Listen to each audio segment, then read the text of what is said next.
একবার সামনে তাকা। ওই ওই দাঁড়া, আমি আসছি।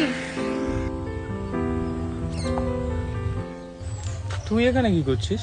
কাছ থেকে তো আমি এই রাস্তা দিয়ে ফিরি। ও হ্যাঁ, তুই তো বলেছিলিস। তারপর তোর ইন্টারভিউর কি হলো? এটাও রিজেক্ট নাকি? তোকে দেখেই বুঝেছিলাম। এদের কাজ জানা এক্সপিরিয়েন্স ছেলে লাগবে, আমার মতো ফ্রেশার্স ছেলেদের এখানে কোনো কাজ নেই।